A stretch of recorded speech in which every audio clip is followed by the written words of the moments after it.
शिक्षक भारती संघटनेमध्ये 2 टर्मच्या वरती कोणाला देत नाहीत आणि 3 टर्म झालेले आहेत माझे. 18 वर्ष लोकांनी प्रेम केलं. आमचा शिक्षक 58व्या वर्षी रिटायर होतो.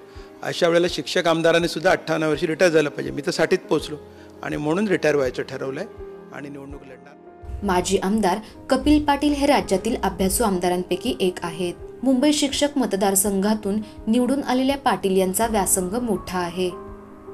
समाजकारण ते पत्रकार आणि पत्रकार ते राजकारण असा त्यांचा प्रवास राहिला आहे. समाजवादी विचारांचा साथी, शिक्षकांसाठी भांडणारा नेता, अभिनव पद्धतीने आंदोलन करणारा नेता अशी त्यांची ओळख आहे. शक्य असतानाही त्यांनी कधी मंत्रिपद मिळावं म्हणून प्रयत्न केले नाहीत. एवढेच काय तर आमदारांच्या सोसायटीत मिळालेलं घरही त्यांनी नाकारलं होतं. तरुण वयात ते मंडल आयोगाच्या अंमलबजावणीसाठी अनेक आंदोलनात सहभागी झाले होते. त्यानंतर त्यांनी मुस्लिम ओबीसी संघटना उभारण्याचं काम सुरू केलं होतं. कपिल पाटील यांनी अनेक आंदोलने केली आहेत. रात्रशाळा वाचवण्यासाठी त्यांनी काढलेला बॅटरी मोर्चा ऐतिहासिक ठरला. त्यांनी लोकभारती नावाची राजकीय सामाजिक संघटना स्थापन केली आहे. 3 वेळा आमदार म्हणून निवडून आलेल्या पाटील यांच्या लोकभारतीने स्थानिक स्वराज्य संस्थांच्या निवडणुका लढवल्या. शिक्षकांना 1 तारखेला पगार मिळवून देण्यात त्यांच्या आंदोलनाचा सिंहाचा वाटा होता.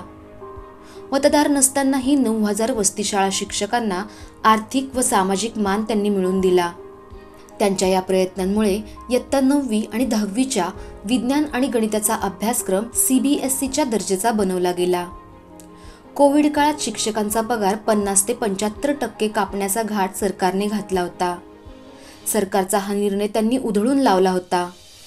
अशा प्रकारे सामाजिक प्रश्न राजकारणाच्या माध्यमातून सोडवणारे कपिल पाटील यांची कारकीर्द एक आदर्श राजकारणी म्हणून भविष्यात अनेकांना मार्गदर्शन देणारी आहे.